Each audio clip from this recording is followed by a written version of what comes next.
Pronto, sim. Sim, está funcionando. Mas isso é parecido com Dostoiévski?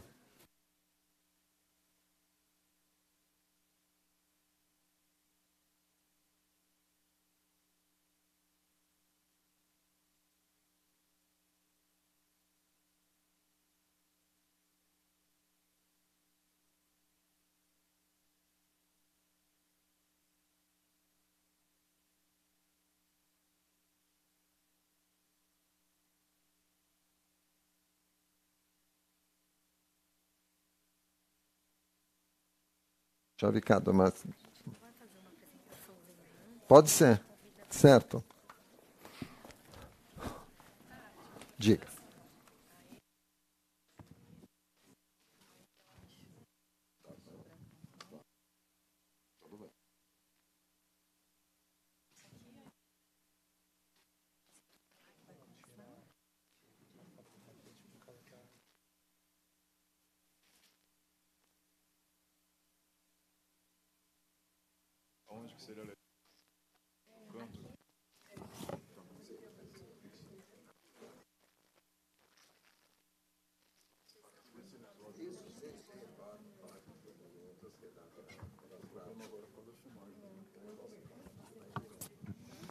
Fica à vontade. Obrigada.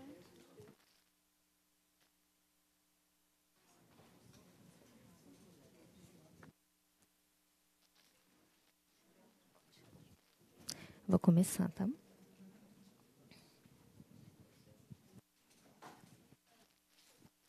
Boa noite a todos. Bem-vindos ao SESC.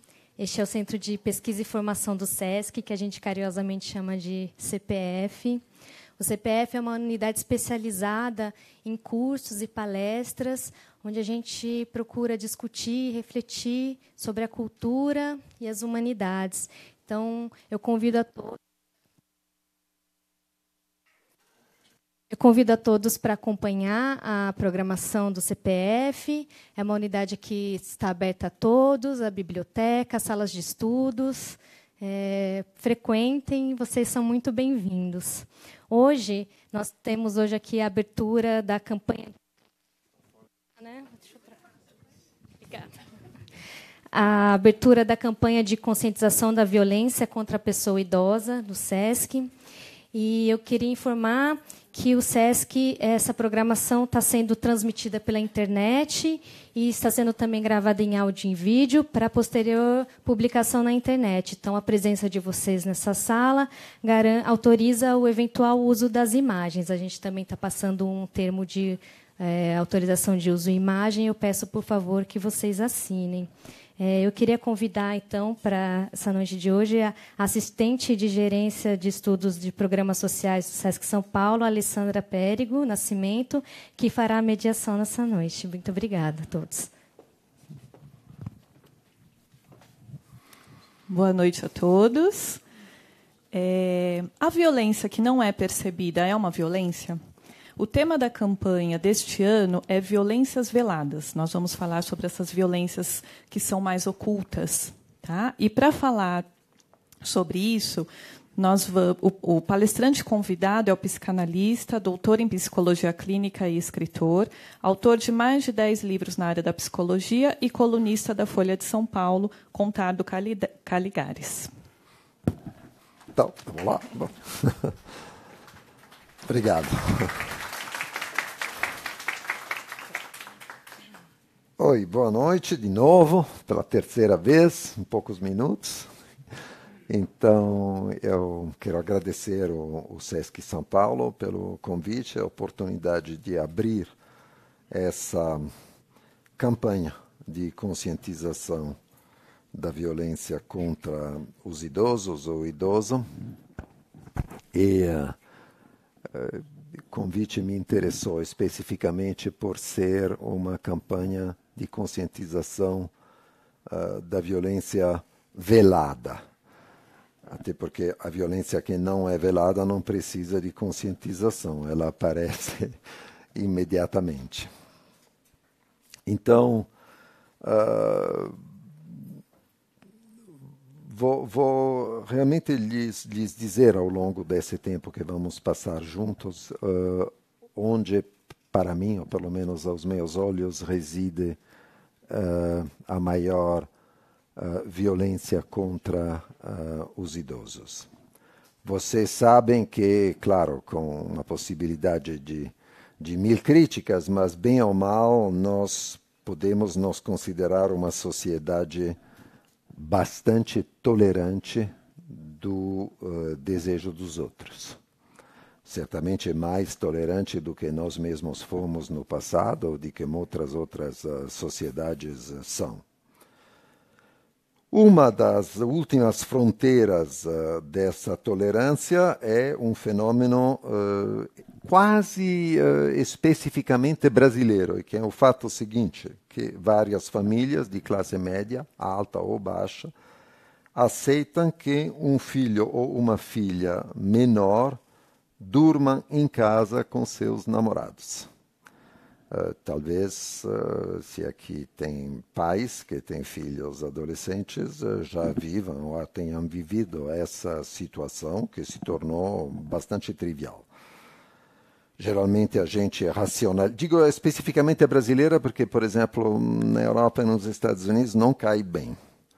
Mas a racionalização brasileira dessa tolerância é que, claro, é melhor que isso aconteça em casa do que, sei lá, no carro, por exemplo, ou em outros lugares que seriam perigosos. Então, a segurança é a grande justificativa que faz que nós permitimos a muitos de nossos adolescentes de começar muito cedo uma vida de casado, porque o que acontece é que acabam dormindo em casa quase cada noite, ou seja, acabam realmente casando e são um casal casado com a única diferença que quem paga a comida e a roupa lavada e passada são os pais. Fora isso, eles têm realmente uma vida de casados. Bom, enfim, bem ou mal, parece haver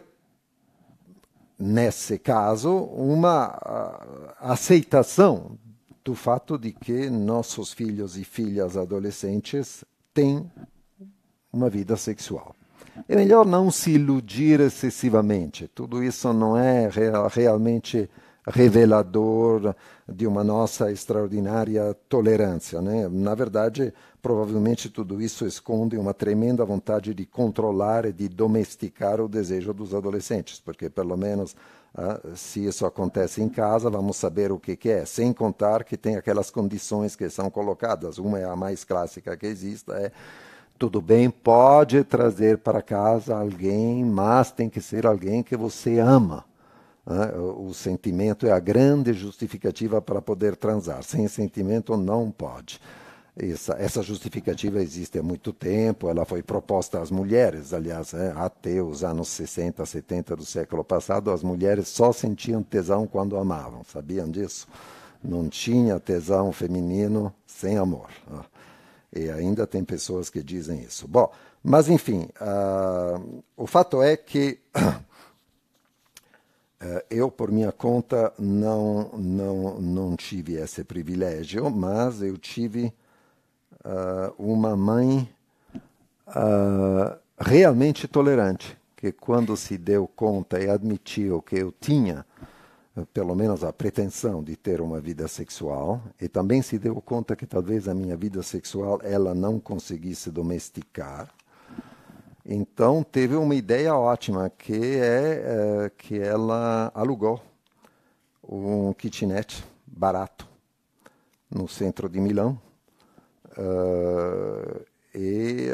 que nós podíamos, eu e meu irmão, usar eventualmente. Então, isso ficou fora de casa, que achei ótimo.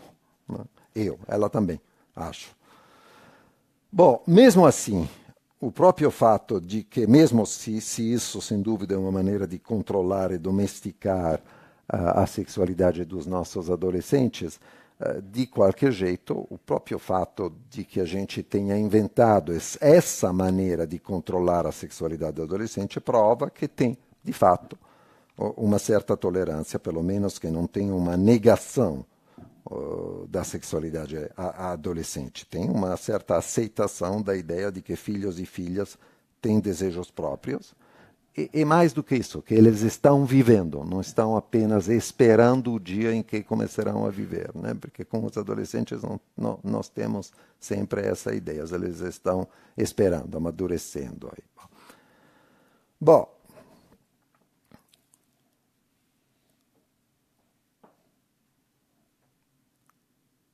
hoje, com esse exemplo, é a ideia de filhos e filhas adolescentes que têm uma sexualidade. Se a gente tivesse que refazer uma história desse ponto de vista, do ponto de vista da nossa tolerância ao desejo dos outros, se tivéssemos que fazer uma história do século XX, eu diria que no começo do século XX começamos a admitir que as crianças tivessem uma sexualidade. Foi uma das razões pelas quais a psicanálise foi detestada nas 2 ou 3 primeiras décadas do século XX. Depois começamos a admitir que a mulher tivesse desejo sexual, por isso também a psicanálise foi detestada, mas não só ela. Depois foi o caso do feminismo, do grande feminismo, digo grande porque foi o feminismo inicial dos anos 50 e 60. Então, a partir dos anos 60, 70, parece que as mulheres têm desejo, e a partir dessa data também começamos a admitir que pudessem ter desejos um pouco diferentes dos desejos da maioria. Agora, essa tolerância, será que... Bom, vou ir direto e lhes colocar uma pergunta. Imaginemos um caso muito frequente. Um dos seus pais ou um dos seus sogros, de mais ou menos 70, 75 anos, imaginemos que ele ou ela seja viúvo ou viúva, separado, separada, divorciado, divorciada, o que é a verdade provavelmente de mais do que 50% dos idosos. Imaginemos que essa mãe, esse pai, essa sogra ou esse sogro tenham uma aposentadoria que não é bem tudo o que eles esperavam. E você decide, junto com seu esposo, sua esposa, ou, enfim, a pessoa com quem você vive e com quem você cria seus filhos, vocês decidem que o sogro ou a sogra, ou a sua mãe ou seu pai, poderiam morar com vocês. No fundo, seria uma economia para todos, porque sogro, sogra ou quem for dos seus pais são ativos, estão bem, eles, sem dúvida, ajudariam bastante com as crianças. As crianças, aliás, adoram eles, acham eles super legais. Então, por que não? Ele terá o seu quarto, ou ela, que seja, seu banheiro, sua televisão, seus livros. Ela vai poupar ou ele vai poupar um aluguel, então faz uma diferença substancial, pode até talvez contribuir aos gastos da casa. E, sem dúvida, ela não vai ou ele não vai sofrer de solidão. Digo isso porque os adultos, entre aspas, sempre têm essa preocupação, que os velhos sofreriam de solidão. Esse é um capítulo à parte. E, claro, você, então, teria alguém para cuidar das crianças, que também seria muito bom para o idoso em questão. Bom, imaginemos, então, que isso aconteça. O idoso ou a idosa estão instalados na sua casa.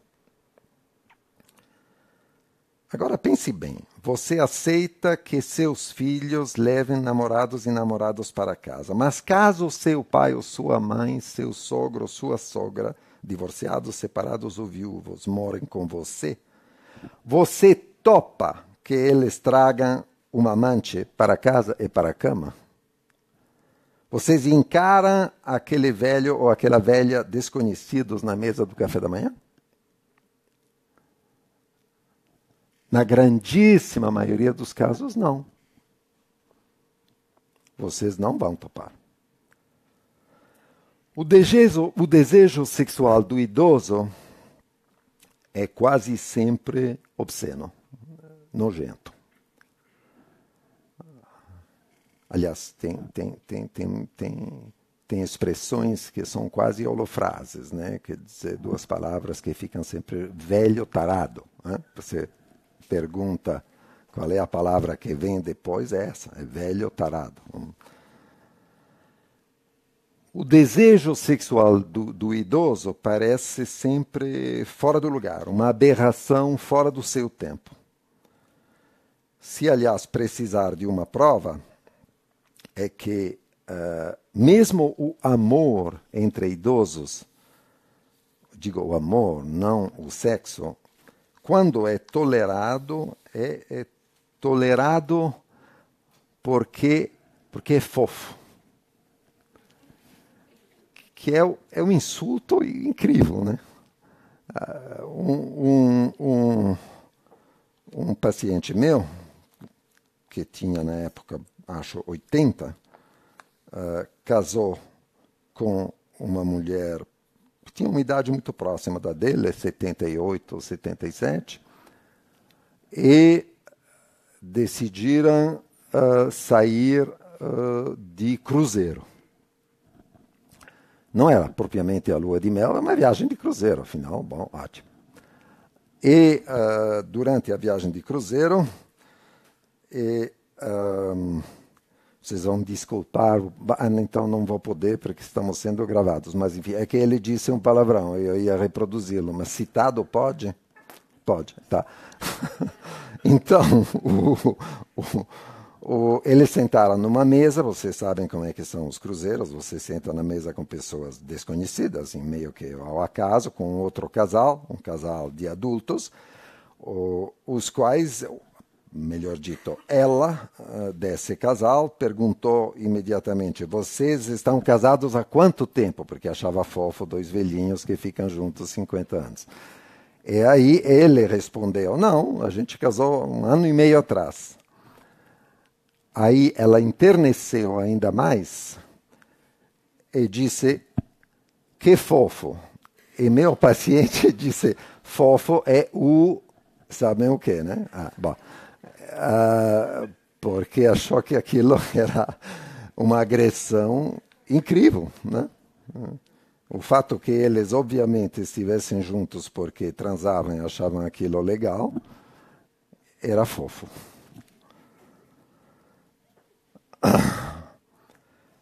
Produzimos sobre o desejo sexual dos idosos uma extraordinária quantidade de justificativas médicas para não reconhecer que existem. E tem mitos fisiológicos sobre as consequências hormonais do envelhecimento, a falta de testosterona ou de estradiol, tanto faz, mas realmente tem mitos médicos sobre o declínio inelutável da vida sexual dos idosos. Mais interessante ainda, sem nem entrar no mérito da quantidade de teorias que são produzidas e alimentadas sobre esse tema, que demonstram nossa capacidade, nossa vontade de afastar essa obscenidade que seria a sexualidade dos idosos, de afastá-la de nós. O mais interessante são o descaso da medicina diante da impotência produzida nos idosos. Por exemplo, é trivial que os médicos constatem que há uma série de medicações que são ordinárias, sobretudo para pacientes idosos, e que são tomadas, como se diz, para o resto da vida, medicação contra doenças crônicas como diabetes e hipertensão arterial, as quais medicações têm como consequência a impotência masculina. Isso parece não ser um problema. A indústria farmacêutica acha que isso é o sacrifício esperado.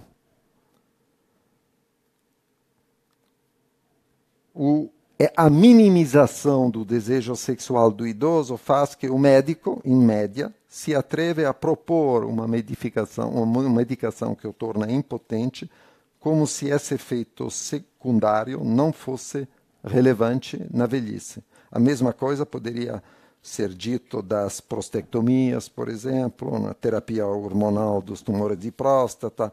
É como se o urologista não conseguisse nem quisesse imaginar que para um idoso continuar com a vida sexual possa valer o encurtamento da vida. Acharia normal dizer a alguém aos 70 anos, você quer ter a chance de viver 4 anos a mais ou quer ser impotente durante mais 9 anos? Em vez de viver 5, eu acho que essa é uma escolha honesta. E que só que o médico, o urologista médio, acha que não é, porque de qualquer forma, o que a vida sexual vai ser aos 70? Nada, não? Não é isso?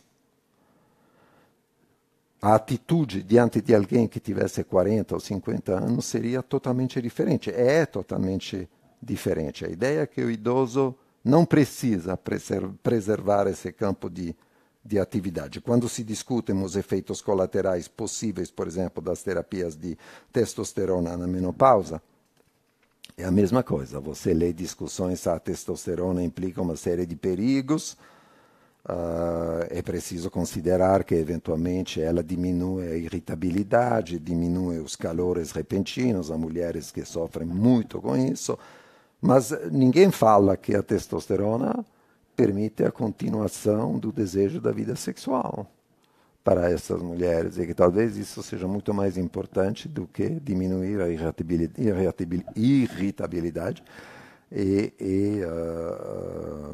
e os calores repentinos. Os médicos, a medicina em geral, em matéria de desejo, espera do idoso a resignação, porque a medicina não associa a idade avançada à vida sexual.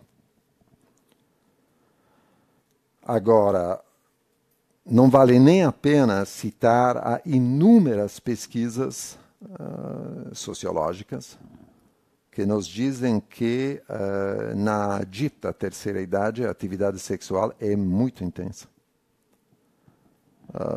Por exemplo, sei lá, tem pesquisas que dizem, mais de uma, dizem que 20% das pessoas, homens ou mulheres, acima de 65 anos, acha que a vida sexual deles depois dos 65 é a melhor que já tiveram.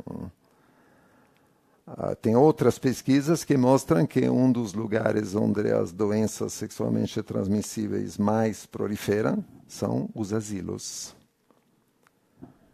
Que é uma boa razão para pensar que talvez seja melhor ir para um asilo do que ficar na casa de seu filho. Mesmo que a comida não seja lá grande coisa.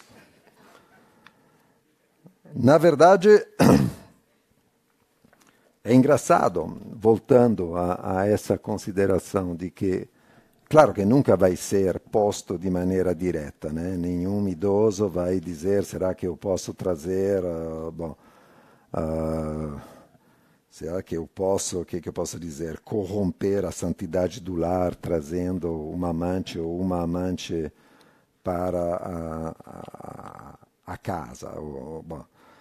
Ninguém pergunta isso, ninguém vai dizer não pode, mas está totalmente implícito e presente, o que é engraçado, porque para muitos idosos, quando havia crianças pequenas, quando eles eram, digamos, adultos, sei lá, aos 50, por exemplo, o sexo era limitado pela presença das crianças pequenas, não tanto porque as crianças pequenas atrapalham realmente a vida sexual dos pais, isso é uma fantasia.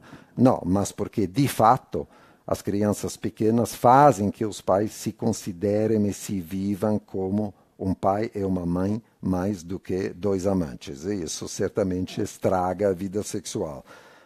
Mas aí, quando o cara finalmente fica velho, então, de novo, são os filhos que impedem a possibilidade da vida sexual. Se vocês leram esse breve romance que eu acho muito bom, que se chama Nossas Noites, esqueci o nome, mas não é Alzheimer ainda, não. É um americano. Bom, tudo bem. Nossas Noites, publicado, acho, pela Companhia das Letras. É um romance bem breve, de 110 páginas. É uma história muito interessante entre dois idosos, onde justamente o filho dela, que é um garotão de 40 anos, se intromete para que essa relação que o escandaliza pare. Enfim.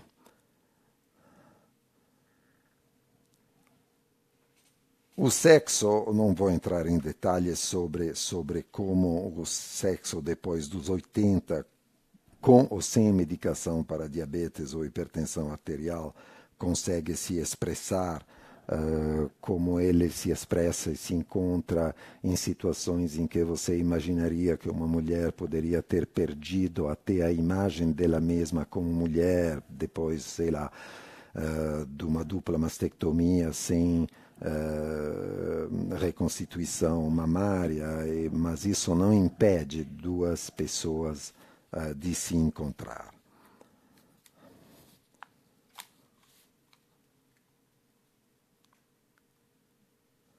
Então, os filhos são um pouco os grandes culpados dessa história, né? Porque quando eram pequenos eles transformaram os pais em pai e mãe e, portanto, os afastaram do próprio desejo sexual deles.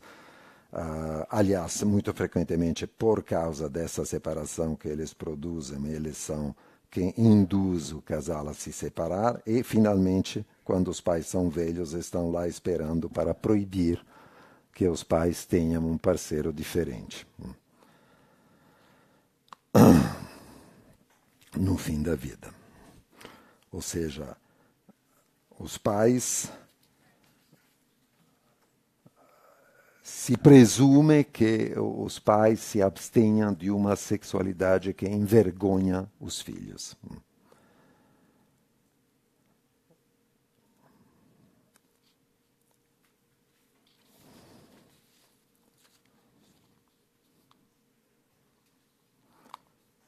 Bom, tem uma questão à parte que na qual não vou entrar, e que é que a nossa cultura tem uma ideia do corpo sexual que geralmente é uma ideia mais jovem do que 70, 80 anos. Né? Nós imaginamos que o corpo sexual ativo seja um corpo jovem, de aparência jovem, elástico, treinado, eventualmente malhado. Bom, fora que malhar está ao alcance de qualquer um até os 80 ou até os 90 anos, mas uma coisa que muito frequentemente as mulheres notam, é verdade que um homem de 70 encontra facilmente uma mulher de 50 ou 55 com quem refazer a sua vida, enquanto, em regra, uma mulher de 70 teria mais dificuldade para encontrar um homem mais jovem, por exemplo. Mais frequentemente vai encontrar alguém um pouco mais velho do que ela. Na minha experiência, na verdade, a questão da idade não é muito relevante nos casais que se formam. Mas eu tenho uma experiência um pouco atípica, porque a minha experiência com pacientes idosos é uma experiência com pacientes quase todos cancerosos. Então, deprimidos. Deprimidos não é a palavra certa, porque não acredito que isso seja o que a gente chama uma depressão clínica, mas entristecido pela ideia de que o horizonte de vida deles ou delas é prescrito, enfim. Uma coisa tocante era que essas pessoas que muito frequentemente namoravam, encontravam parceiros, namoravam no sentido realmente de namorar fixo, de se juntar. A questão não era quantos anos você tem atrás, mas quantos anos você tem pela frente. O que eu tenho para te dar? No máximo uns 3, 4 anos legais, e depois um mar de sofrimento. E você quanto tempo tem para que sejamos bem, para que estejamos bem juntos? Essa era a pergunta, não era quantos anos temos atrás de nós, mas quantos anos poderíamos ter na nossa frente. Bom, mas uma questão interessante quanto às mulheres de 70, 75, 80, que teriam mais dificuldade em encontrar um homem mais jovem,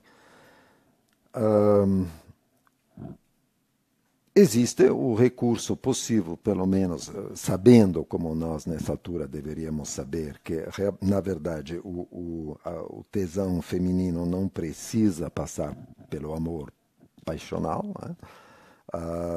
Existe o recurso a relações que podem não ser necessariamente contratos breves de prostituição com Michê, coisa que é perfeitamente possível, mas relações onde tem um arranjo, onde talvez a pessoa com quem alguém ou a quem alguém se liga de fato dedica um tempo da sua vida a essa outra pessoa mais idosa e ele fornece prazeres carnais e prazeres de convivência e de companhia até essa pessoa morrer. Não é insólito. Esse tipo de contrato, para quem frequenta a cidade de Miami, por outras razões do que visitas à Disneylândia, tem um outro tipo de Disneylândia na Flórida, que é o lugar onde tem uma extraordinária concentração de pessoas idosas, homens e mulheres, porque para onde um grande número de americanos, a Flórida e o Nevada, vão passar sua aposentadoria por uma razão que não é nada a ver com o clima, tem a ver com o fato de que os impostos estaduais são muito menores do que, sei lá, Nova York, por exemplo. E na Flórida, como quase em cada estado dos Estados Unidos, não todos, o Nevada não, mas na Flórida a prostituição é proibida. Então, essa coisa hipócrita americana, só os americanos conseguem esses níveis de hipocrisia.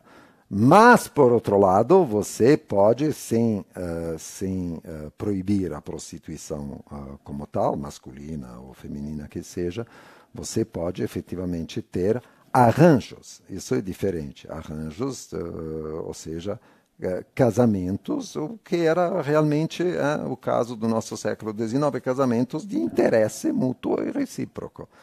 Vocês entendem que isso é realmente o pesadelo dos filhos, né? Pesadelo dos filhos é uma das razões pelas quais os filhos não vão gostar que o pai ou a mãe volte para casa com uma ou um amante, é que qualquer um que se relacione carnalmente com o pai, a mãe, o sogro, a sogra, é um aproveitador. A namorada, a amante, o amante do fim da vida dos pais, para o filho é sempre um aproveitador. Por quê? Porque deram um prazer carnal que ele, o filho, considera como vergonhoso. Vou lhes contar uma história que, nessa altura, posso contar. Na primeira temporada de Psi, que é o seriado com o qual eu me divirto trabalhando, ou trabalho me divertindo, no episódio, que não me lembro mais se era o quarto ou terceiro que fosse, tem uma história de um senhor idoso que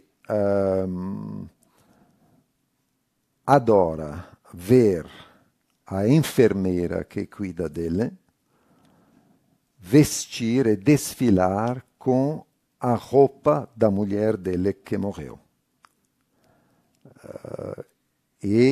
Sensivelmente, essa visão da enfermeira, da jovem enfermeira usando a roupa da mulher dele, de quem ele é viúvo, é para ele um grande prazer carnal, ou grande prazer carnal.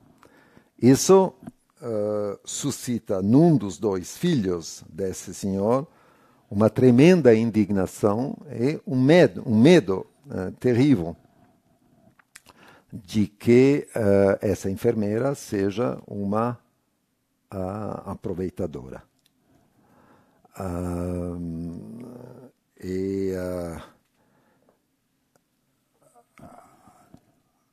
A história é diretamente tirada de minha própria história. Não porque eu tivesse uma enfermeira ou fosse viúvo de alguém de quem essa enfermeira... Não, é uma história do meu pai,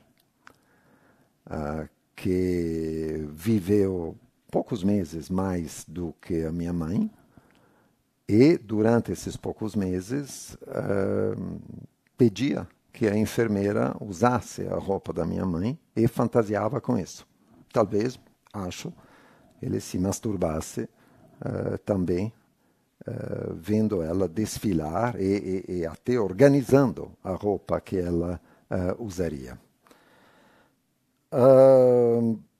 O meu irmão, que é o irmão que fica muito preocupado com isso, ficou realmente muito preocupado. Sobretudo quando o meu pai, pouco antes de morrer, pediu que chamássemos o advogado porque queria fazer uma revisão testamentária. Coisa que eu achei hilário. E meu irmão não achou nada hilário. Mas não teve como, porque o meu pai, sem dúvida, sofria de muitas coisas, mas não tinha nenhuma forma de demência que pudesse ser invocada para declará-lo incapaz. Descobrimos, quando ele morreu, que ele tinha deixado um dinheiro para essa jovem enfermeira, que era, tudo bem, não sei, o equivalente devia ser na época de 20, 30 mil dólares, uma coisa desse tipo. Que eu achei ótimo, achei muito, muito merecido. Achei muito merecido, ela tinha tido a habilidade de fazer isso, o carinho também de fazer isso com esse velho sozinho. E realmente não via porque o meu pai não lhe daria 20 ou 30 mil dólares que fosse. Meu irmão realmente custou para digerir e considerou a possibilidade de impugnar isso, levando como causa essa coisa, né? Porque tem sempre essa possibilidade, depois que o cara morre, pode dizer, mas estava muito velho, esse tipo de doação depois de uma certa idade. Depois de uma certa idade, o quê? Será que os aproveitadores nessa história são, então, esses últimos acompanhantes dos nossos pais? Ou os verdadeiros aproveitadores seriam os filhos? Por que os filhos seriam menos aproveitadores na vontade que os pais, digamos assim, se comportem e não acabem com as reservas?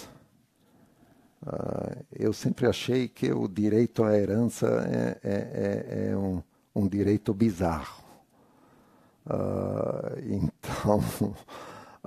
Então, por que por sorte, meu filho não está aqui, mas... Bom, são questões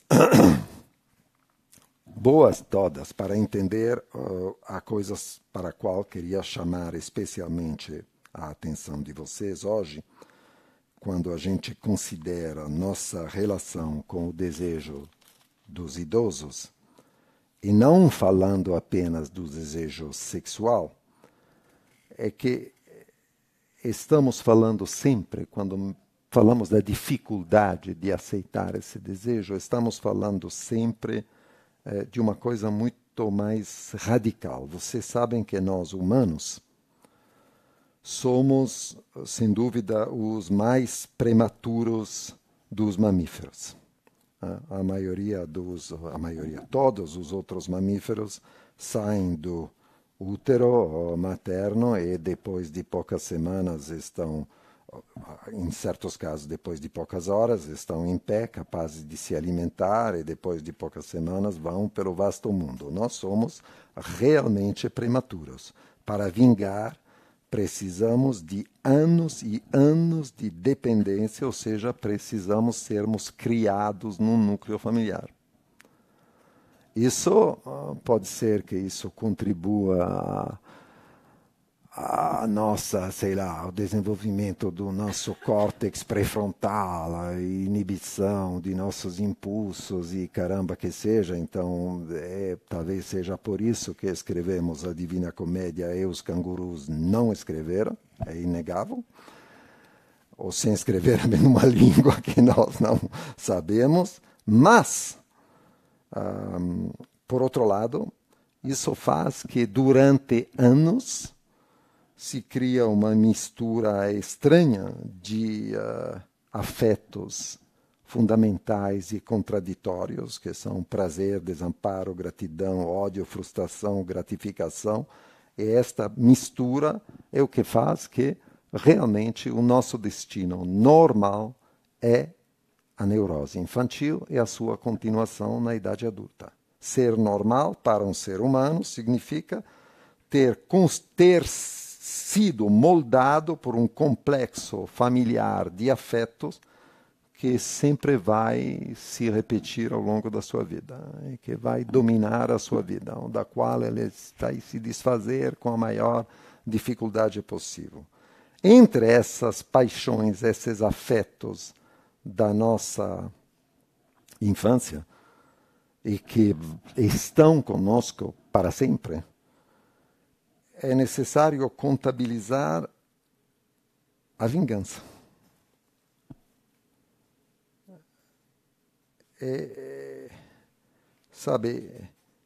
Quando os pais, de uma maneira ou de outra, passam a depender dos filhos, a hora da vingança é inevitável. Vocês foram os que me impediram de desejar, me impediram de me masturbar, me impediram de comprar aquele carrinho vermelho que eu queria para caramba, sempre pelo meu bem. Pois é, agora eu vou lhes impedir de desejar. Vocês diziam que eu não podia ainda fazer isso ou aquilo, pois bem, agora eu vou lhes dizer que vocês não podem mais. Não é possível entender qual é a relação entre filhos adultos e pais idosos sem ter no centro da nossa visão as consequências da vingança. É uma coisa que se sabe há muito tempo, né? O bardo, como se diz, ou seja, Shakespeare, tudo bem, sabe que por cada Cordélia, que é a filha querida do rei Lear, tem duas irmãs que são as irmãs que querem se vingar do pai. Agora, os idosos ainda por cima vivem mais, o que é um problema para os filhos, porque vivem mais, então desejam mais tempo. Nesse quadro, como efetivamente não é possível assassiná-los, pelo menos não é bem visto, a demência e o Alzheimer são providenciais. O que se constata é que tem uma incrível facilidade com a qual o adulto pensa na incapacidade dos seus velhos.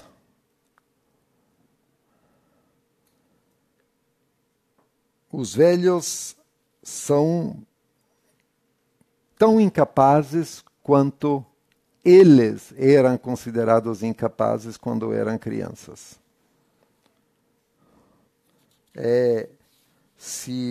Como é que estamos de tempo? Tá. Não, eu queria que a gente pudesse discutir.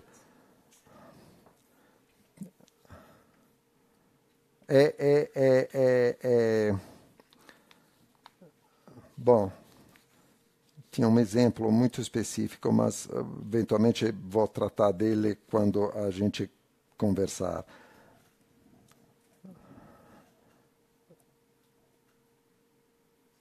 Sob pretexto de se preocupar com os meios de subsistência dos velhos, né? Será que pouparam o suficiente? Será que recebem uma aposentadoria suficiente? Como é que vai ser? Os filhos adoram se colocar na posição de tutela.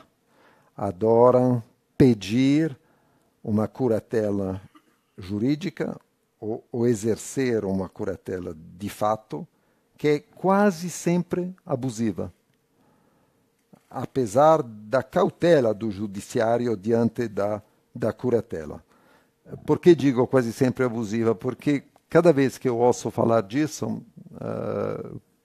tanto por pessoas que estão na posição de filhos, me explicando que seus pais precisam de uma intervenção jurídica que lhes impeça de administrar seus próprios bens, ou do lado dos idosos que se sentem acusados de alguma forma de serem incapazes. O que é engraçado é que geralmente o que os filhos dizem que seriam as razões pelas quais os pais precisam de uma curatela jurídica, tipo, ele gasta loucamente, faz isso, faz aquilo, nunca é mais bizarro do que a maneira de gastar dos próprios filhos. Nunca é. Ao contrário. E, em muitos casos, os arranjos financeiros produzidos por uma curatela jurídica ou oficiosa configuram uma verdadeira exploração financeira dos velhos. É aquela coisa completamente simpática, tipo, sabe? Então, o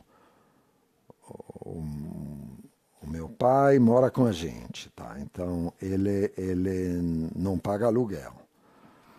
Em compensação, claro, ele na verdade trabalha de babysitter 26 horas por semana, mas enfim, mas isso ele adora, né? Bom, então isso não é trabalho. Agora, a gente vai comprar um apartamento novo. A gente não tem dinheiro para fazer um empréstimo, mas se nós fizermos um empréstimo consignando a aposentadoria dele, aí a gente obtém no banco, né? Porque empréstimo consignado, aí sai. E afinal não é um problema, porque ele mesmo está morando aqui, né? Então, ele só está nos facilitando o empréstimo. Ninguém vai pegar esse dinheiro, salvo o banco que vai pegar a cada mês. E você cria situações de verdadeira exploração de um idoso, que ainda por cima, nessa situação em que a aposentadoria dele está pagando a casa nova para todo mundo, não pode nem trazer uma puta para casa. Eu acho isso péssimo. Em suma, a violência física, a tentativa explícita de se apoderar dos bens do idoso antes que morra, ou, por exemplo, controlando o seu legado testamentário, isso é a ponta de um iceberg. Porque é a violência constatável, é a violência contra a qual o judiciário tem pelo menos meios de agir. Mas a verdadeira violência extrema contra o idoso está em lhe negar a possibilidade de desejar não só sexualmente, mas de desejar, de ter plano de vida, projetos de vida, vontade de fazer coisas. E nessa possibilidade de negar o desejo do idoso, é sempre possível, digo bem, sempre possível, enxergar o prazer dos filhos em regular a vida de quem regulou a vida deles no passado. Ou seja, é sempre possível enxergar a vingança. Uma nota otimista para terminar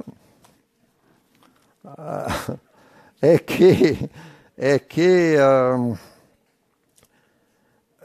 os idosos que estão chegando agora em massa e que vão transformar, provavelmente, ou já estão transformando os dados numéricos do envelhecimento, são, como se diz nos Estados Unidos, baby boomers. Ou seja, são pessoas que tiveram 20 anos em 1968. Se presume que essa massa de idosos seja politicamente mais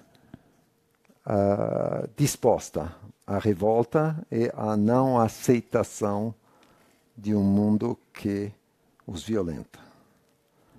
Essa, na verdade, é a única esperança, porque do lado dos filhos não vai mudar. Era isso. Obrigado.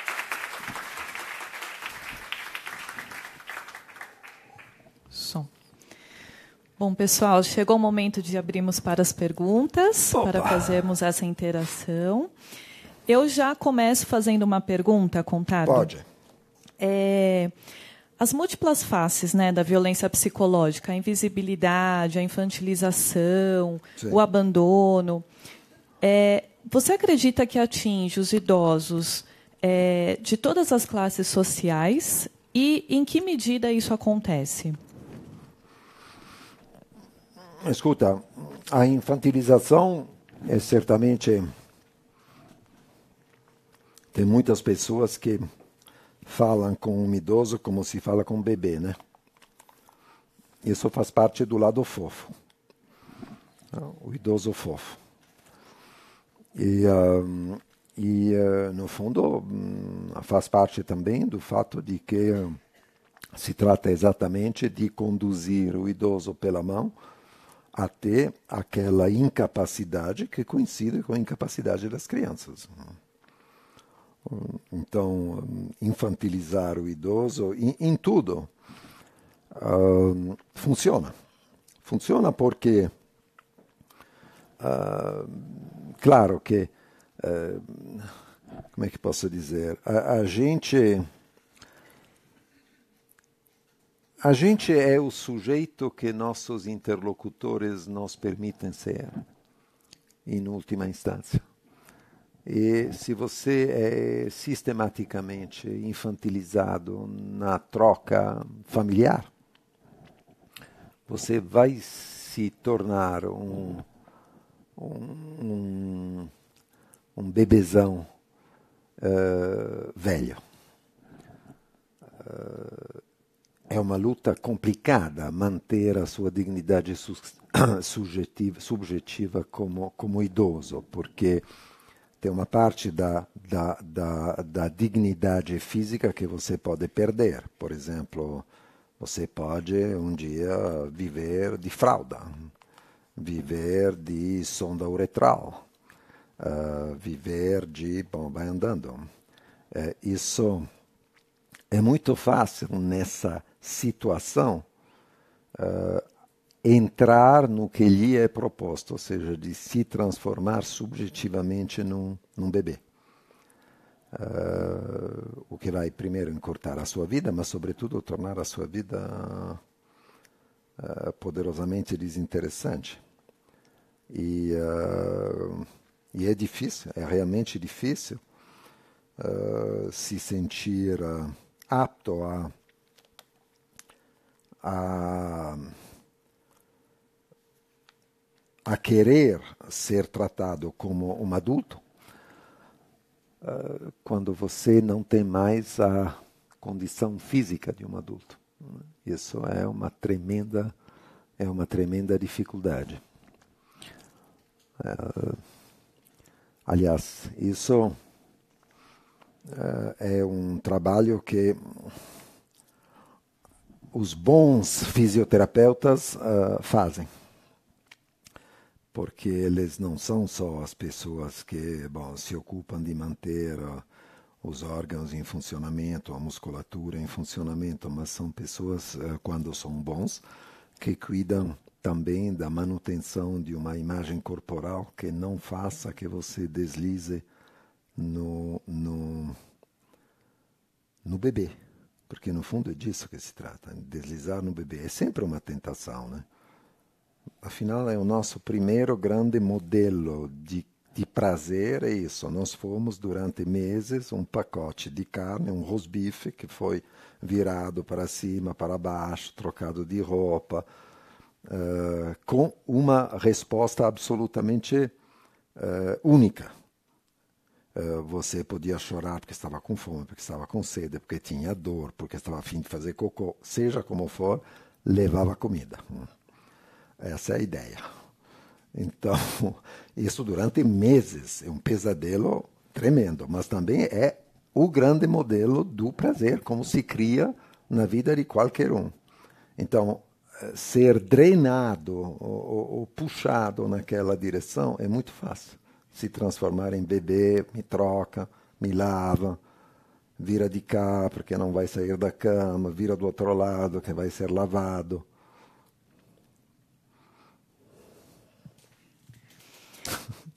Nós temos uma pergunta online. O pessoal está fazendo perguntas, o pessoal que está assistindo. Tem casos...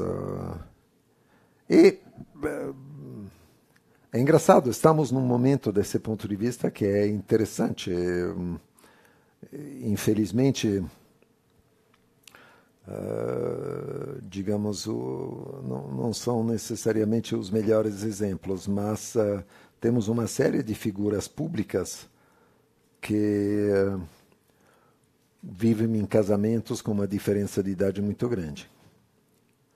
A começar pelo Michel Temer, continuando com Donald Trump e Emmanuel Macron na França, que é um exemplo mais simpático dos três. Mas é interessante como aparentemente isso nem nos Estados Unidos, nem aqui, ainda menos na França, porque os franceses realmente têm mais o que fazer do que se preocupar com isso, mas com razão, mas não foi algo que se tornou significativo. Por exemplo, não produzia uma forma de desaprovação. Então, talvez algo esteja mudando desse ponto de vista. Mais alguma? Tudo bem, Contardo? Oi. Eu te escutando, né, eu percebi que a sua fala ela foi permeada assim, desde o começo por esse espectro da violência em relação ao não reconhecimento do desejo do outro. Né? Então, fiquei pensando aqui e queria te perguntar se você acha que essa violência oculta que você trouxe ela está mais forte, né, nos dias de hoje do que já foi em outros tempos. E o que me faz pensar nisso é justamente pegando esses fragmentos, né, da dependência humana, da violência e da vingança que você traz. Eu paro para pensar que, justamente, né, nos dias de hoje, acho que é uma marca do pós-moderno, adolescentes com 40 anos, né? Essa adolescência prolongada, em que os filhos eles continuam alienados ao desejo dos pais por um período que talvez isso nem esse desprendimento, essa desalienação talvez nem aconteça. Então, quando chega justamente na velhice, quando os pais querem trazer alguém para casa, enfim, quando esse desejo brota, ou seja, quando o outro de fato se apresenta, isso acaba sendo assustador, não é? Sem dúvida. Sem dúvida, tem as duas coisas. Tem, ao mesmo tempo, e certamente são fenômenos concomitantes. Por um lado, a transformação dos filhos em eternos adolescentes, por outro lado, o fato de que a vida dos pais se prolonga inesperadamente. Se você, por exemplo, no direito romano mesmo, em Roma antiga, você você podia envelhecer quanto quisesse, mas você nunca se tornava pater familiae, ou seja, chefe de família realmente, até seu pai morrer. Então, era necessário que ele morresse. Aí você era chefe de família. Até lá você não era. Claro que se seu pai tivesse a longevidade da Rainha Elizabeth, isso se tornava seriamente um problema, porque ninguém se tornava chefe de família até digamos, o vovô, ou que seja, morrer. E, aliás, esse é um exemplo interessante, né? Porque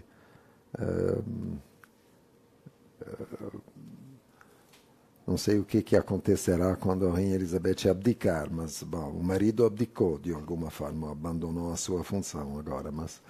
Mas acho que esses dois fenômenos concomitantes, além do aumento quantitativo, mas o aumento quantitativo, o que realmente importa nessa história é que significa que os idosos estão vivendo mais, sem dúvida nenhuma.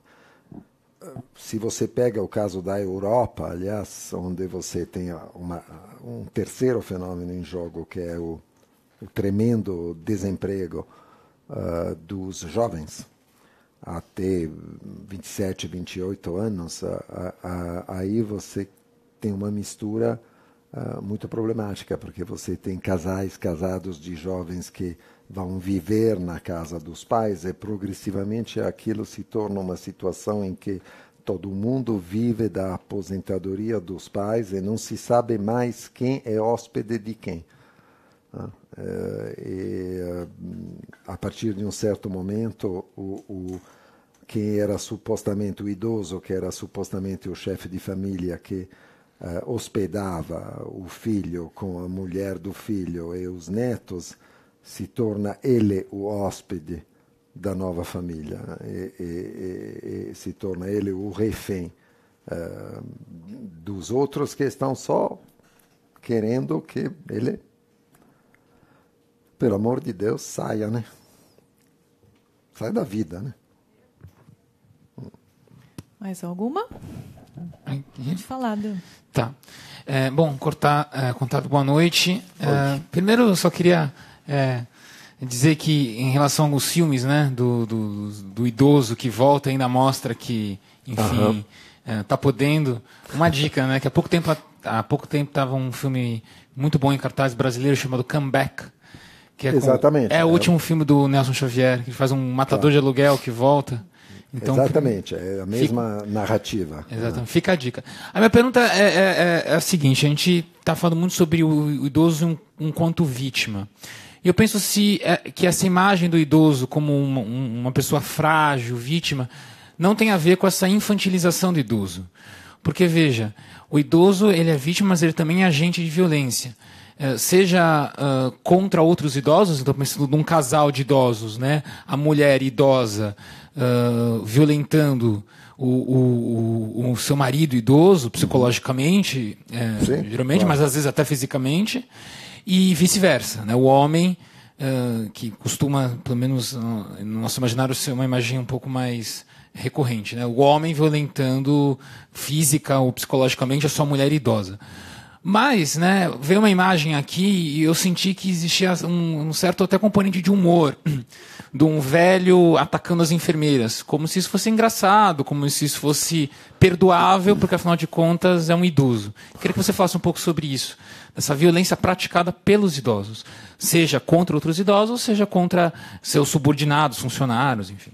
Sim, escute, a violência entre idosos e nos casais de idosos, enfim, bom, certamente existe, não teria por que nem como não existir.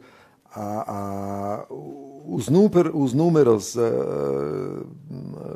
acontece que no ano passado, justamente, explicitamente de novo por causa do PSI,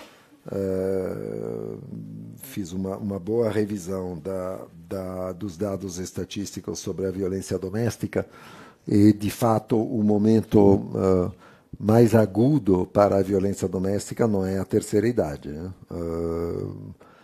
A gente pode sempre dizer que não é a terceira idade porque falta energia, mas talvez não seja só por isso. Não é o momento em que as pessoas convivendo são mais violentas, o que não significa que isso não possa acontecer, claro. Agora, a violência dos idosos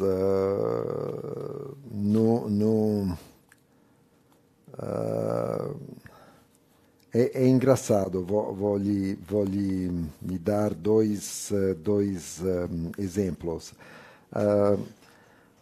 Um deles é o seguinte: a gente tem pouquíssimos estudos sobre os efeitos do mal de Alzheimer sobre a repressão. Mas tem pouquíssimos estudos que eu conheço, aliás, que eu conheça nenhum. Deve ter alguém que trabalhou sobre isso, mas eu tenho uma lembrança muito curiosa, por causa de uma situação que eu conheci de perto, em um asilo em Boston. Era um asilo, conheci de perto porque frequentei o lugar, e justamente por causa disso que acontecia, em uma espécie de supervisão institucional. Era um asilo só para freiras idosas de todos os cantos dos Estados Unidos, freiras idosas e dementes, que não é exatamente um grupo com o qual você queira conviver. Porque essas três coisas se potencializam e talvez piorem. Mas o fato engraçado era que essas pessoas que tinham passado a vida inteira, aliás, eram freiras, não freiras que passaram a vida inteira só rezando no claustro, nada disso, eram freiras com uma vida dedicada ao serviço dos outros, às missões, a viagens, mas uma vida, sem dúvida, de dedicação, e posso imaginar com, pelo menos, algumas boas intenções. E um dos traços que tinha motivado o recurso à minha pessoa, que na época era professor numa coisa em Boston que se chama Instituto dos Estudos de Violência, era que as freiras dementes eram incrivelmente violentas com as enfermeiras. De maneira particular, como uma boa maioria das enfermeiras eram jovens que trabalhavam com muita boa vontade, eram todas jovens ainda por cima católicas e digo, em parte elas trabalhavam nessa circunstância, nesse quadro, por motivações religiosas, mas eram quase todas afro-americanas. E eu nunca ouvi uma tal quantidade de insultos racistas como na boca dessas freiras. elas faziam prova declarada de um racismo que certamente devia ter sido recalcado durante a vida inteira delas, pelas mais nobres razões, e que explodia nas relações com essas meninas, que, na verdade, tornavam a vida delas possível. Mas era um negócio impressionante. Né? Era tipo, sei lá, a outra chegava para servir um prato de sopa. Tira o teu dedo negro da minha sopa, sua puta negra safada, vai tomar no cu. Desculpa, está gravado, mas era vir isso nessas freirinhas todas vestidas de franciscanas missionárias era impressionante. Porque era totalmente inesperado, com essa cara de irlandesa de 90 anos. Digo isso por quê? Porque uma parte da agressividade dos idosos, não necessariamente toda, deve ser atribuída não necessariamente ao Alzheimer enquanto tal, mas mesmo às formas leves de demência que aparecem na senilidade, porque um dos efeitos da demência é o levante de repressões e recalques muito bem estabelecidos antes. Você sabe que, às vezes, numa festa de família, de repente, o vovô, que era considerado por todos uma pessoa muito bem comportada, começa a contar piadas que, meu Deus, realmente são inoportunas num almoço do domingo. Piadas de, tipo, sei lá, universitários do primeiro ano. Bom, e a dizer palavrões bizarros. O vovô não enlouqueceu, mas a demência tem esse efeito. Então, essa coisa de... sei lá, de repente se exibir para a enfermeira que entra no quarto, ou esse tipo de comportamento, é mesmo, pelo menos em parte, um efeito esperado da demência. Não responde inteiramente ao que você disse, porque não quer dizer que não seja por isso um comportamento agressivo, nem quer dizer que não haja agressão da parte dos idosos. Mas é uma coisa que tem que ser levada em conta. Diga. Não sei se respondi um pouco, sim? Tá bom. Oi. Mais alto, ou então... Tá bom. Boa noite. Oi. Falando nessa fantasia que a gente tem de que os idosos ficam bonzinhos, né? E que não, porque, por exemplo, meu pai está numa clínica geriátrica em Porto Alegre e ele sempre foi mulherengo e sempre foi racista. E a velhice deu uma... Isso não vai mudar, né? Não. E deu uma espécie de autorização, mas ele reprimia. Isso. Mas agora é como se ele tivesse autorizado. Totalmente. E as pessoas estranham, né? Como se fala. Eu falo assim, ele sempre foi assim. Ele não mudou. Mas a questão que eu tenho é assim, com o aumento, né, da expectativa de vida, a longevidade dos idosos, o que eu presencio muito nessa clínica são idosos cuidando de idosos. Os filhos já estão muito idosos. Então, eles colocam, né, os familiares lá, porque não tem como um idoso tomar conta de outro. Né? Até porque alguns são acamados. Né? Claro. Tem que... E como assim você vê isso, né, daqui para frente? Né?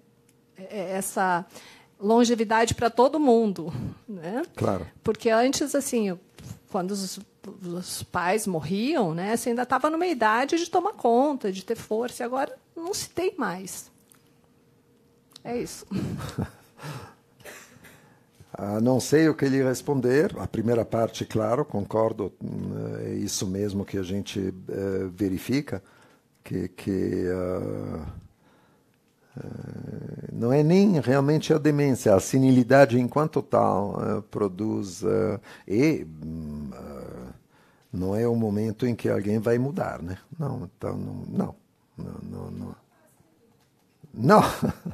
Não, mas é uma forma de senilidade, o levante do recalque. Até resumido por aquela expressão do tipo, eu não tenho mais nada para esconder, foda-se, em outras palavras, sabe? Aquilo está bem presente. Agora, você tem razão, tem cada vez mais essa situação em que os filhos que deveriam cuidar do pai, eles mesmos são praticamente... não praticamente, de fato, são idosos e precisam eventualmente ser cuidados. Mas isso é um dos mistérios aos quais estamos... Mistérios não, mas sim, talvez mistérios aos quais estamos confrontados. Eu acho que, em uma certa medida, a longevidade produziu e produz... um aumento do limite de vida ativa, porque é verdade que vivemos mais, mas é verdade também que vivemos mais um tempo de vida adulta. Claro que não quer a reforma previdenciária, não quer nem ouvir falar nisso, mas a verdade é que não tem nenhuma razão para que alguém se aposente aos 60, não faz nenhum sentido, nem aos 65, cá entre nós, não vamos dizer isso em público, mas na verdade, a vida ativa possível vai aos 70 e bem além, em muitos casos.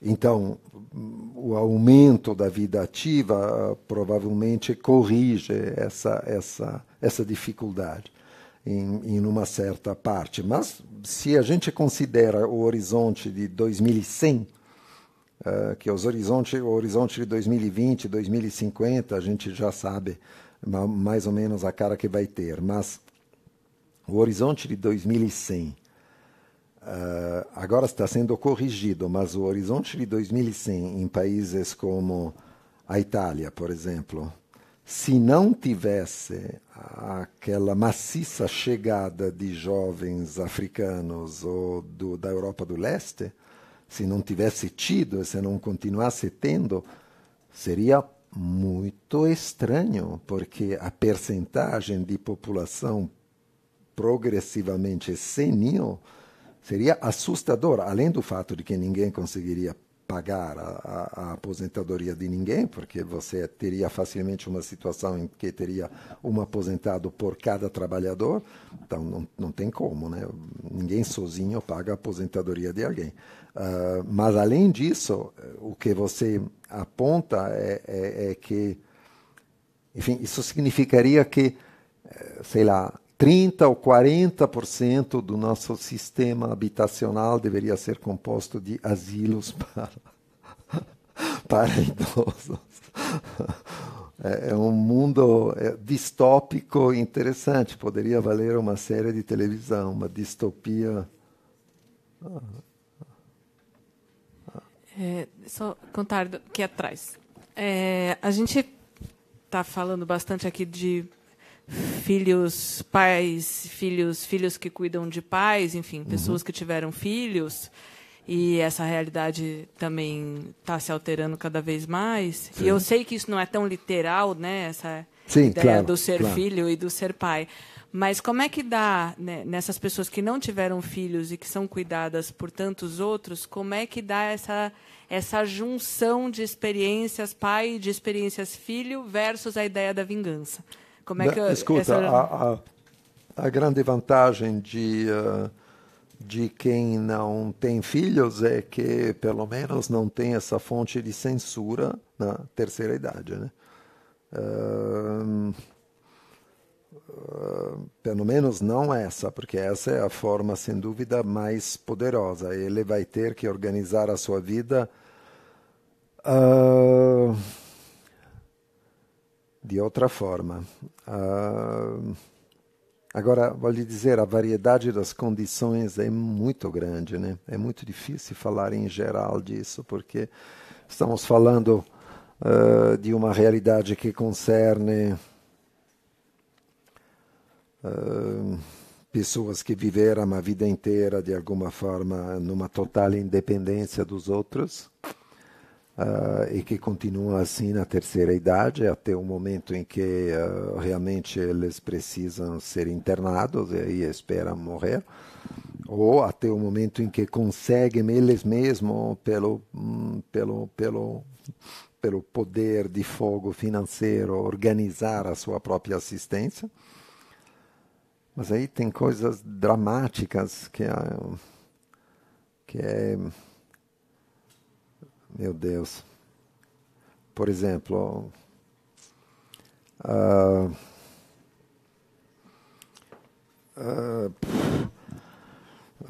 desde cuidadores que ocupam uma posição parecida com a posição que os filhos ocupariam, e até pior. O que tem, por exemplo, o que tem não, mas eu tenho um caso especificamente na cabeça de uma pessoa que envelheceu totalmente maltratada pelos cuidadores, que era um número impressionante, porque eram 3 por dia, cada um por 8 horas, e sei lá, mais a folga do fim de semana, então era um monte de gente maltratada a ponto que os cuidadores esvaziaram praticamente num apartamento. No fim dela só tinha a cama de hospital onde ela estava, o resto tinha sido todo roubado, esvaziado, e o que ela apanhava dos cuidadores quando por acaso só tinha ela com os cuidadores, agressividade, aliás, que ela lhes devolvia com muito afinco. Mas eu me lembro daquilo como de ela com Alzheimer, me lembro daquilo como de um fim de vida realmente horroroso. Por outro lado, existem pessoas que tocam até o fim uma vida dignamente solitária. Eu tive um tio que se chamava tio Franco, que era um mistério na minha família por várias razões. Primeiro, porque nunca casou. Segundo, porque viveu toda a vida num hotel. Nunca teve um apartamento, sempre achou que aquilo era realmente desprezível. Ele vivia em hotel, não que fosse muito rico, mas era médico. Ele vivia num quarto de hotel, um hotel 2 estrelas, nada demais, mas como era sempre o mesmo quarto, tudo bem, tinha até colocado algumas coisinhas no quarto que eram só dele. Mas, enfim, ele comia numa tratoria, que era sempre a mesma, ele pagava mensalmente, então era super bem tratado, ele fazia a comida que ele queria. E, você entende, ele não tinha uma grande simpatia por família. Quando eu convidei ao meu primeiro casamento, porque era em Milão, ele me disse: querido, eu vou te mandar um presente, mas de família eu só vou a enterro.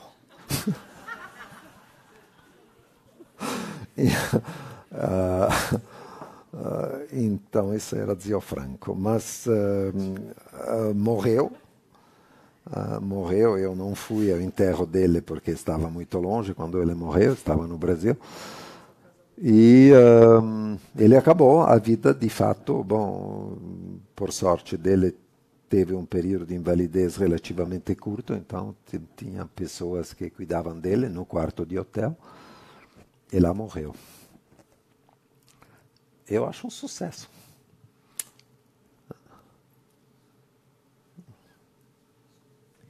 Contado. Diga. No seu texto, A Perigosa Nostalgia dos Idosos, você menciona que o traço da juventude é socialmente útil e faz uma comparação com o exército, onde os soldados têm que ser capazes de se arriscarem sem pensar 2 vezes. Ao mesmo tempo, você explica que a prudência trazida pela idade também é útil. Pois, abre aspas, no mesmo exército, os oficiais superiores não devem arriscar levianamente a vida de seus homens. Ou seja, um exército só de jovens ou só de idosos seria uma catástrofe, fecha aspas. Hoje em dia, como que você vê esse relacionamento, a convivência entre diferentes faixas etárias? Eu acho que, contrariamente ao que a gente poderia imaginar, devido aos fatores que mencionamos antes, ou seja, o fato de que os idosos são cada vez mais numerosos, ou seja, na verdade, mais longevos, apesar disso,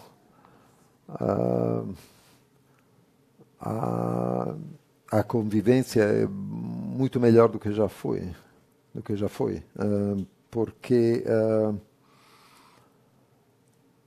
porque, no fundo, eu acho que diminuiu muito a consciência da idade na gente. Eu acho que nós temos consciência dos limites físicos quando adoecemos. Mas não temos uma grande consciência de pertencer a uma faixa etária. Então, eu acho que um idoso e um adulto ou um jovem conseguem falar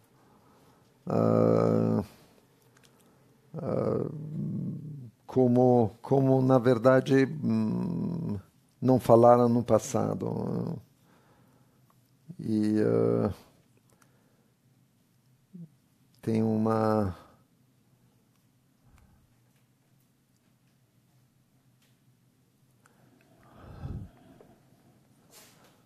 Agora, também existe uma evolução cultural, né, muito grande dos idosos. Porque os idosos dos anos, 50, 60, eram pessoas que tinham uma visão dos jovens totalmente negativa. Por razões puramente culturais. Por exemplo, meu avô achava que qualquer pessoa que usasse jeans era um delinquente. Então o mundo mudou muito, né? Ok. Temos tempo para mais 2 perguntas só. Boa noite. Eu sou cuidador de idoso e convivo com outros idosos que cuidam desses idosos. É até incrível, às vezes, no almoço de domingo, tantos idosos e eu ali junto com elas. Uhum. E eu percebo que existe muitas filhas solteiras e filhos que exercem o papel de cuidador desses idosos. Nas minhas observações, que inclusive eu estou acabando minha graduação de psicologia, eu quero estudar quais são os aspectos psicológicos desses idosos. Porque, na minha percepção de envelhecimento, eles se preparam melhor para esse envelhecimento. E aí o que eu quero saber, se eles possuem um bom envelhecimento e já tinham uma característica de ego mais rígida e por isso não casaram, ou se abdicaram de algumas necessidades ou de alguns desejos e por isso, mas que, de fato, eu consigo perceber que eles têm um bom envelhecimento quando comparado com outros idosos que convivem. Talvez por já viver com a solidão, conviver com essa solidão, e aí o envelhecimento está muito atrelado a essa solidão. Eu queria saber de você se é uma hipótese. Não, faz sentido. Escute, o que não pode esquecer é que uma grande antropóloga, que é também uma grande brasilianista, embora a tese de doutorado dela tenha sido sobre a Irlanda ou na Irlanda, ela escreveu um livro genial sobre a zona da mata de Pernambuco. Ela se chama Nancy Shepherd Hughes. Ela é a diretora do Departamento de Antropologia Médica da Universidade de Berkeley, na Califórnia, da Universidade da Califórnia, em Berkeley, melhor dito. Ela fez a tese dela, é nisso que eu estava pensando, escutando você, sobre a Irlanda rural. Ela partiu de um dado objetivo, que era o fato seguinte: ela descobriu que nas pequenas propriedades rurais, não me lembro bem se era no Connemara, enfim, qualquer área, região da Irlanda do Norte, um casal de camponeses ou fazendeiros, depende de como você quer chamá-los, mas não eram fazendeiros com o sentido que isso tem no Brasil, que geralmente se refere a latifúndio, eram pessoas pobres, humildes. Tinha muitos filhos, eram católicos, não podiam nem imaginar uma prevenção desse ponto de vista. Tinham muitos filhos e quase todos os filhos iam embora. Iam para Dublin ou para Londres tentar a vida na grande cidade. De maneira absolutamente sistemática, um filho ficava como herdeiro da fazenda, digamos, ou fazendola que fosse, da propriedade rural, e como sendo aquele que ia cuidar dos pais na velhice. Esse filho tinha a maior dificuldade em se casar, claro, porque são zonas de emigração violenta, então não é que não tem uma vida social de troca que permita isso. E ela partiu para lá para fazer uma tese de doutorado, tentando entender como é que isso acontecia. Ela chegou com uma tese memorável, na verdade, em antropologia psiquiátrica, em que ela demonstrou quais eram as estratégias que cada uma, sempre iguais, psíquicas, que cada uma dessas famílias colocava em obra para fazer que um dos filhos fosse um pouco menos inteligente do que os outros e, se possível, levemente débil mental. Esse filho não iria embora, ficaria, não teria ambições e sonhos com a grande cidade, ou acharia com razão que ele se perderia se atravessasse o canal e fosse para a Inglaterra. E esse filho era a garantia deles que alguém ficaria, alguém cuidaria da fazendola e cuidaria deles. E ela conseguiu mostrar que isso era realmente, tinha um caráter epidêmico. Ou seja, que cada família produzia. Não estou dizendo que isso interpreta, mas quero dizer que as famílias produzem seus cuidadores.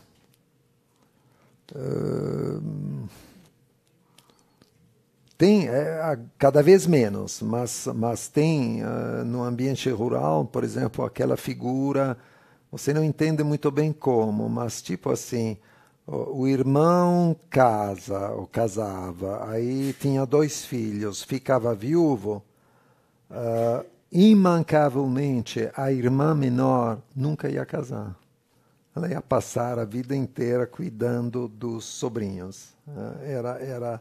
Mas aquilo não era só uma tradição ou uma regra de parentesco. Geralmente era algo que era organizado psiquicamente para que a irmã caísse nesse slot, nesse lugar, e se tornasse o lugar da vida dela.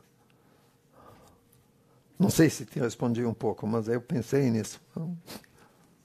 Bom, nós vamos encerrar com a última pergunta aqui da Vera Lúcia Conceta, uma pergunta online. Contardo, fale um pouco sobre a violência oculta no ambiente de trabalho, no trato com os idosos por parte dos jovens. Lembrando que alguns idosos, apesar de aposentados, ainda continuam na ativa, verdade, como é o meu caso. Verdade.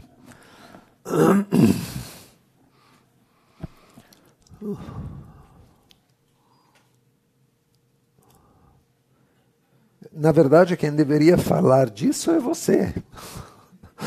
Porque deve ter uma experiência de qual é o tipo de violência que você sofre no lugar de trabalho. A minha experiência pessoal desse ponto de vista é muito pequena, porque eu trabalho prioritariamente em profissão liberal ou no campo do ensino, onde realmente não sinto isso. Desculpa. E posso perfeitamente imaginar que haja uma violência oculta contra os aposentados que continuam trabalhando, que, aliás, agora tem realmente uma função, né, que é o office boy aposentado porque passa na fila de idoso no banco, né? Coisa que faz que os outros idosos o detestam, porque o cara entra na fila de idoso e tem um número de coisas para fazer quando chega no balcão, que vai durar uma eternidade. Mas imagino que possa ter realmente uma atitude complicada dos jovens e no mesmo ambiente de trabalho, mas acho que é um tema sobre o qual seria interessante que você nos falasse. É um pouco difícil, porque você não está aqui ao vivo. Bom, pessoal, dá vontade de ficar aqui, né? Conversando horas e horas. Mas aí a gente fica velho, né? Mas eu gostaria muito de agradecer a presença do Contado, agradecer a presença de vocês, do pessoal que está assistindo online, dizer que a programação da campanha começa no dia 15 de junho, ela está aqui, semana que vem, na quinta-feira, feriado. E, particularmente, no CPF, nós temos uma mesa muito interessante no dia 21, que vai falar sobre as múltiplas faces das violências veladas, né? Então, nós teremos 3 velhos discutindo, mas, além de velhos, tem uma travesti, um refugiado e um negro. Ou seja, essas violências ultrapassam a questão da idade. Né? E aí eles vão falar sobre isso com a mediação de um antropólogo, o professor Carlos Henning, entre outras programações, todas gratuitas em todas as unidades do SESC. Obrigada e boa noite. Boa noite. Escuta, nesse aqui tem um... Peraí, vou tirar esse aqui. Nessa... Como é que se chama?